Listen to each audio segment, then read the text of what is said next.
welcome back to MMA Monday Morning Application, where we take what we hear on Sunday and learn how to apply it to our lives on Monday, how it affects our relationship with God and our relationship with others. So yesterday was Father's Day. I preached a message on leadership, and one of the things I said was making sure that we lead people that we're responsible for really well. And so I've got my friend Cale with me. Cale is a leader amongst leaders. When I think of a good leader, I think about Cale. He has multiple businesses.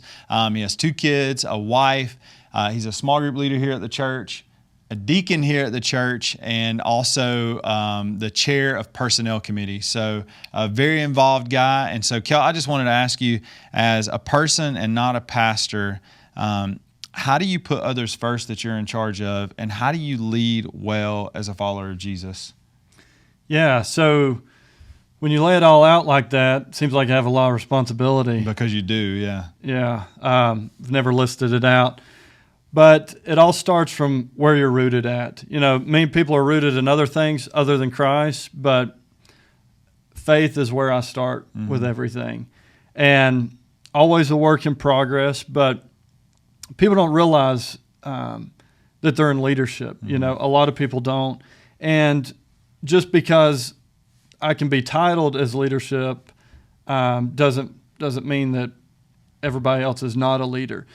Because I'll start with my family, and I try to lead my family based on how I'm being led by Christ, how I'm being led by people here at the church.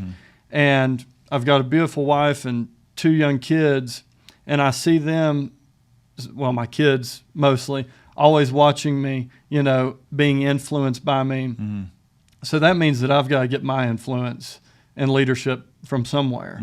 So it's very important that you are rooted in the Word of God and listening to what He's telling you, and having that time set aside for Him, which can be very hard, especially when you know, we all have these tons of responsibilities and everything like that. But it starts with your relationship with Christ, then goes to the family, and then goes to the workplace. So in the workplace, I'm in construction. We've got a great team, great subcontractors, but it starts with me. And there's always things that go wrong in this business, and there will always be things that go wrong in this business. So you can turn a blind eye to it or not. Because of my beliefs, I choose to not do that. And there are many things that cost me a lot of money to do the right thing. There are many things that are out of my control, and I have to do the right thing anyways. But when I'm working with my team, my direct team, they see how I'm doing it, and hopefully that will influence through them, and it does. The past several years since I've been building this thing, it's led all the way to the clients. They know that I will always do it right. Our team, you know, they can trust us, and that's, you know, starts with like you had mentioned, Corinthians 13:4.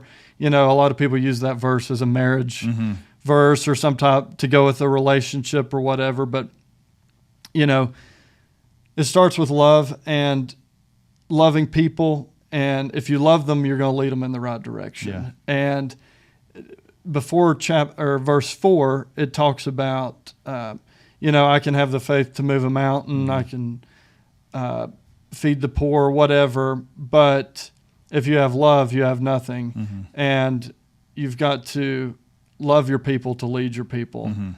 So just like you were saying that in the worship service, you know, you're being led by the audience. You know, it doesn't have to be the people up on stage all the time. But I'm looking for those things too, you know, especially that's why I'm so involved here at the church, because I need to be led and poured into by people of the Christian faith and ultimately my relationship with the Lord.